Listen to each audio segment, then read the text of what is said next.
Thank you very much. Thank you. That's very, very nice of you. Thank you so much. We're well on our way to kind of getting to know each other. So thank you very much for that lovely response. Now, in Leeds, you might have guessed I'm not from Leeds originally because, you know, it doesn't sound like it. But I've been there 18 years and I really love it. And one of the great things about Leeds is that when people in Leeds go to live music events, there's often this kind of very enthusiastic whooping that happens at the end of pieces that really gets the endorphins of the performer going. It's really good, makes you feel really, really good. And also it's nice for you because you feel like, hey, I'm having a really nice time, even though it's really, really sad. So I think really what I'm doing at this point is I'm giving you permission, you know, permission to whoop. Thank you.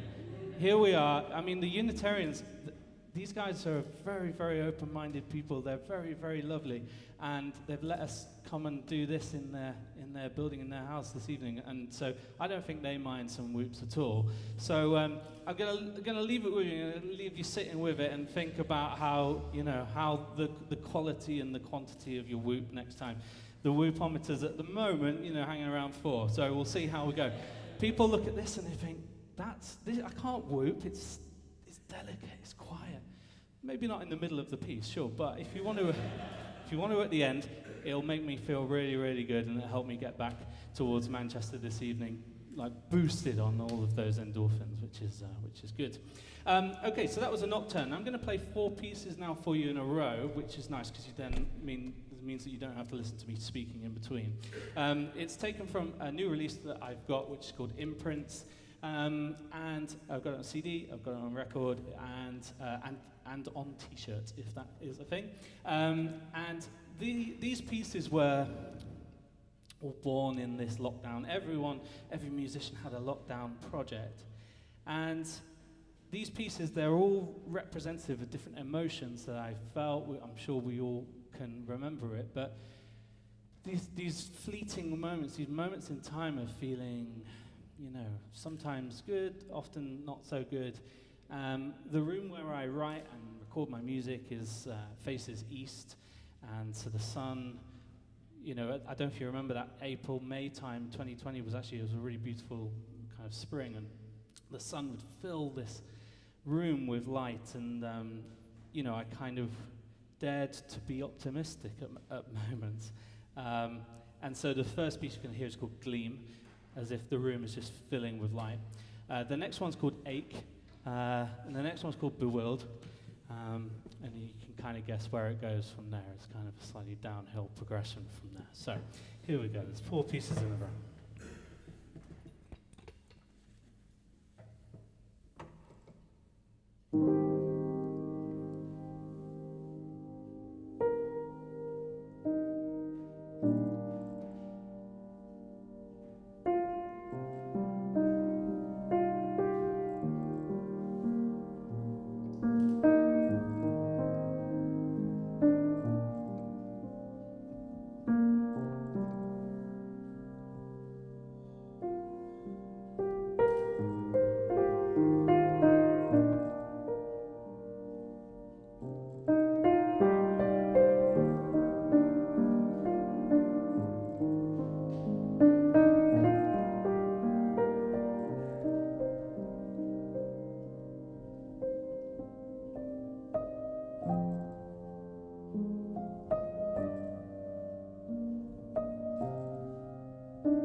Thank you so much. Thank you so much. As I said, I've got 28 other places, 27 other places I'm going to. So really, you know, basically I'm setting you against everyone else. So, you know, in about 3 months' time, I'm going to be going down to Nottingham and be like, guys, do you know what Shrewsbury were? They were the pinnacle. You can't beat them. So thank you very much. I really hope you enjoyed the pieces, and thank you for listening. it might not have escaped your attention that something that I have really tried to do with my music, and I hope you can tell this even just from the first few pieces, is create this sense of space in the music. So when I was younger, I thought that if I played loads of notes and did lots of running up and down the keyboard, not literally, but with my fingers, and then people would go, "Wow, isn't he amazing?" And no one said that, and I was sad.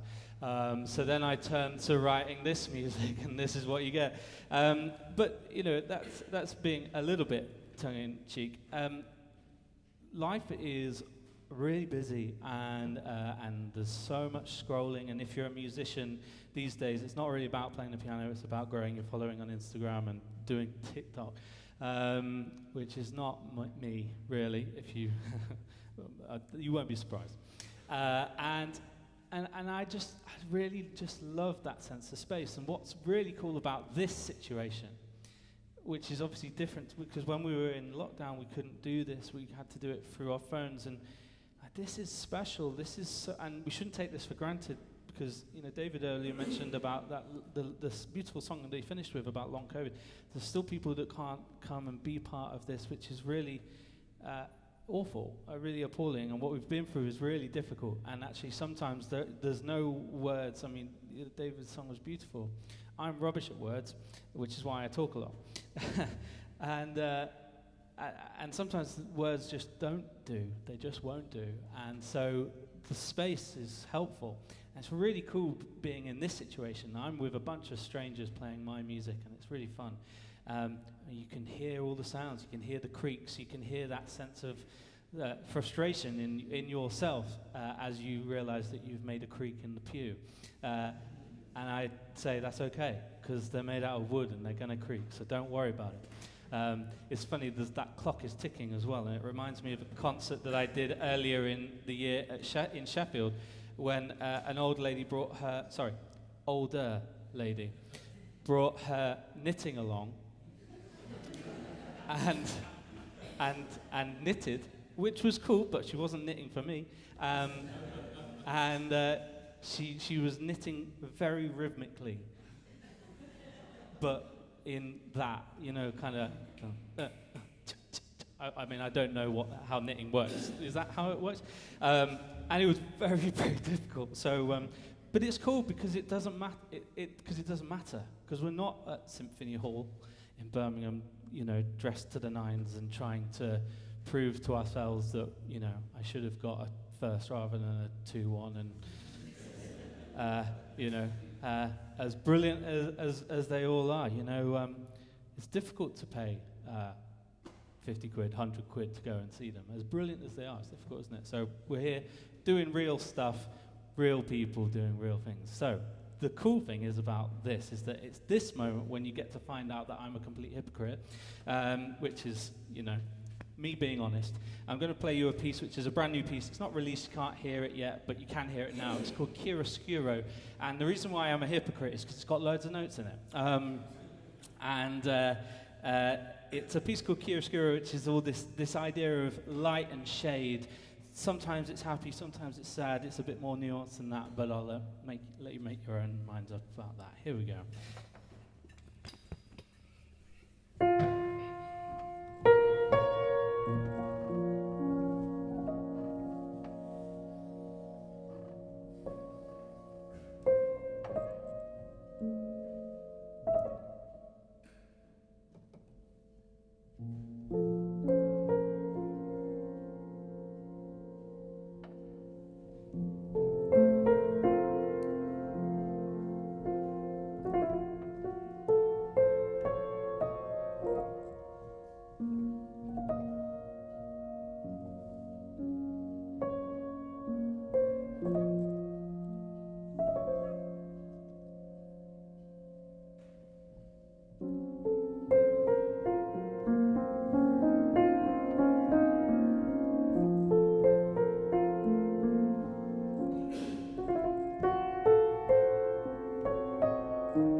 Thank you. I'm having a lovely time. So at this moment, it's always worth just seeing I just hope you're having. I'm not going to ask you to, raise your hand or anything. We're not at school, but I hope you're having a lovely time. What is this? What is this music? I don't know. I grew up doing classical, and anyone who's done that knows how crippling it is to you as a person, as just a successful human being. And then I just fell in love with Bill Evans and Oscar Peterson and some newer pianists like Brad Meldau, and wished I could be a jazzer. And I couldn't really do either of those very well, so I kind of just made up my own thing, which I guess is that's kind of the way to do it, isn't it, really? People are like, is it classical, is it jazz, is it whatever? People say, sometimes Chris called it earlier post-classical. Sometimes people put all kinds of prefixes in front of the classical. So you get modern classical, neo-classical, post-classical, ambient classical, indie classical, something classical, I don't know classical. And all the people who go to symphony hall and classical world are going, this isn't classical, we didn't ask for this to be put in the classical world. Which then makes me feel even worse about the fact that I was never good at the classical thing in the first place. So it's a bit of a problem, isn't it? But it doesn't it just doesn't really matter, but just having a nice time listening to music, and that's what it is all about. And the world wants us to be categorized into things so that we can go into a record shop and know where to look. And to be honest, I'd rather just enjoy it, and rather just enjoy having those nice experiences with each other and what we're doing. I've released quite a bit of music in the last 8 or 9 years as I've been doing this solo project, and you're very welcome to check it out. Spotify and all of that stuff, as we know, is not brilliant for musicians, so if you'd like it in physical form, you can have a word with me afterwards. I love chatting to people afterwards, which is really great, and if you buy something, I might even give you a hug. And I've got records, I've got CDs, I've got sheet music you can take me home with you, not like that. I've got a wife at home, thank you very much. But you can play my music to your household and make them feel really sad too. You've got one of these in front of you, and if I didn't quite put enough on the road, then it's, get one afterwards. What is it? It's a coffee coaster, a beer mat, a frisbee. You do what you want with it because it's now yours. It's not mine, it's yours. Yorkshire people are known for their generosity, so here we go. It's a free gift from me to you. This is the artwork for Imprints, my recent release. And on the back, here's a QR code, because this is how we do things these days, folks. Don't even think about giving me a piece of paper or a note or a coin. What's a coin? This is how we do things now. Sorry about that. And if you think that I am in any way interesting and want to find out more about what's going on in my weird world, you can do all of the things on that. And send me an email afterwards. I like getting emails because it reminds me that people are just people behind faces and names and Instagram accounts and all of that kind of stuff. So, I'm going to play some more music for you, which is why you came not to listen to me talk. So, I'm going to play a couple of pieces next, and these pieces are also on the new release. Well, the first one's called Peon, and the second one is called Crave. And Peon is you'll hear this piece. It's forgive me for getting geeky. It starts like this in the right hand, and the left hand follows it like this, and it stays with those octave kind of things the whole way through. It's deliberately pared back because, like I said before, I'm trying to not just do what people think you should. It's not groundbreaking, it's not avant-garde, but it is just deliberately focused on this thing about trying to catch your ear. And I can hear and I can feel people sometimes leaning in, because sometimes it's really quiet, you're leaning in, and that's what it is all about. I want you to imagine almost, you might not want to be in my living room and sitting around having a cup of tea with me, but I want you to imagine perhaps that it's almost like that. We're sat in the living room listening to someone just playing on the piano rather than it being so concerty. Peon has a really nice video on YouTube.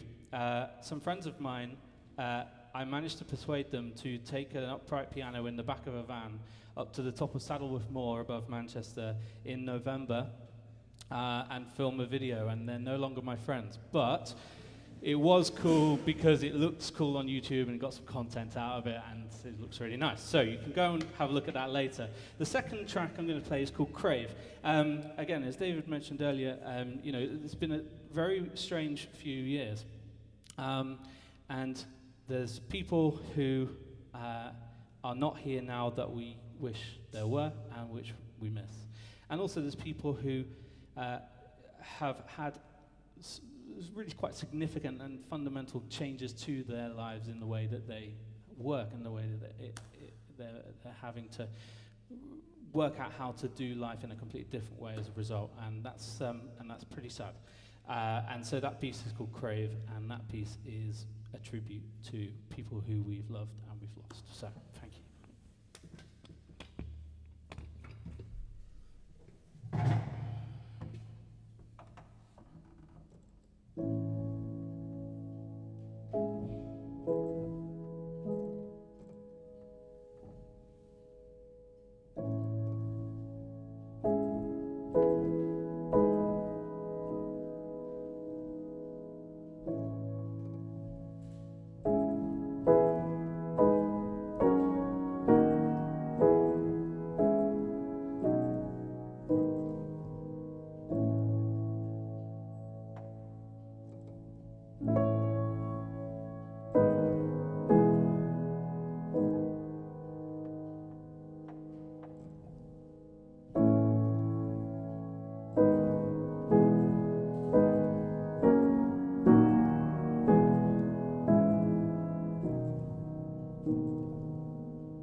Thank you.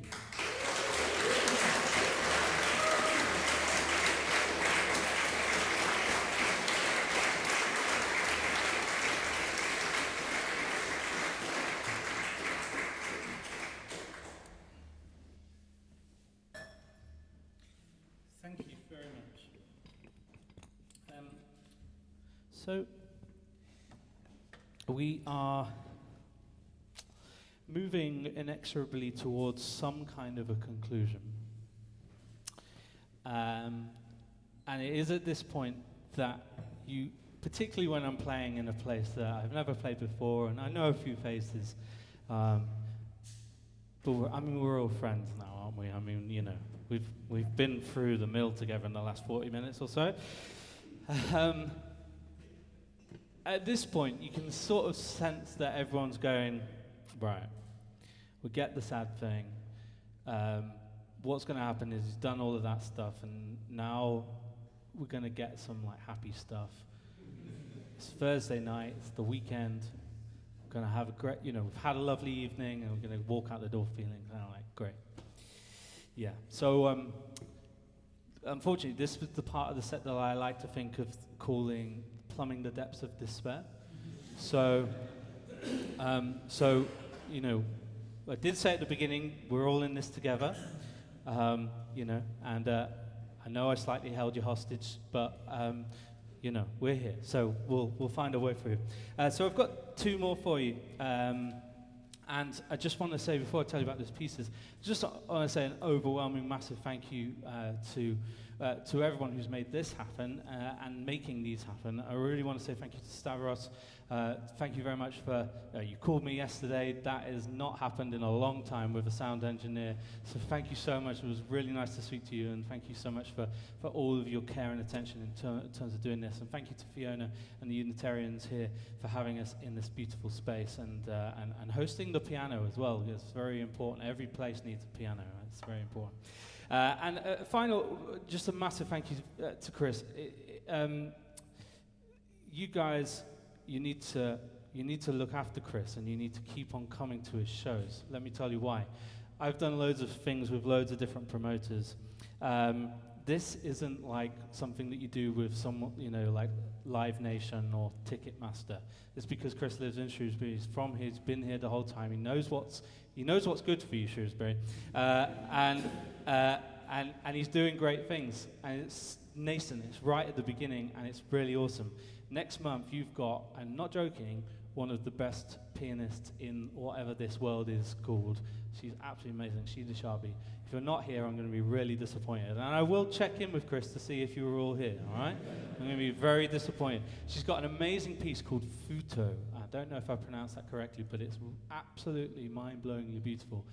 Please, don't miss that show. It's she's going to be so good. And these kind of situations, these kind of things, this isn't normal. You know I'm not normal, so, you know, I've dealt with that. But, well, I say I've dealt with that. I have been seeing a therapist, but we got to the stage where it was like, I think we're okay to move on now, aren't we? I was like, yeah, I'm fixed. Anyway. Keep it going. Thank you. This is just great, and these things are so special, they're so precious, and keep them going, because live music is really hard at the minute. No one's buying any tickets in advance, apart from you guys, because you're all awesome, because no one's got any money, and everyone's still dealing with the COVID kind of thing. What happened? And this is great. I'm not just doing this because, like, you know, it's fun. Like, it's tiring, but also this is me. This is what I love to do. I love to pour my heart out into this and do this. So for those of us who are doing this and trying somehow manfully to make a living from this as well, we need art, we need culture. Thank you to the people who make this happen. Keep supporting it. That's my manifesto. I'm standing for election next year. Thank you very much.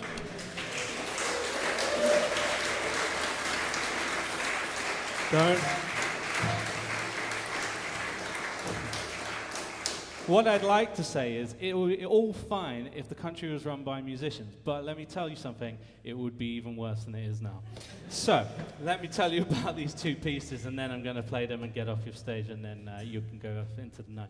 First piece is called Inside Out. Sometimes life feels like you're going through a maze, and you don't know which way you're going, and then you try that way, and it's a dead end, and it feels like a bit of a nightmare. And that piece, in 2.5 minutes, is my attempt to try and put that into musical form with no words or lyrics or singing. Cool. And after that, it's a piece called Saturnine. Saturnine is a really lovely old English word that we don't really use anymore, but it basically means dark, gloomy, and stormy, which is pretty much me all over. So I hope you listen and enjoy listening to the pieces. Shrewsbury, you've been an absolute delight. I'm Simeon Walker. We'll see you again soon. Thank you.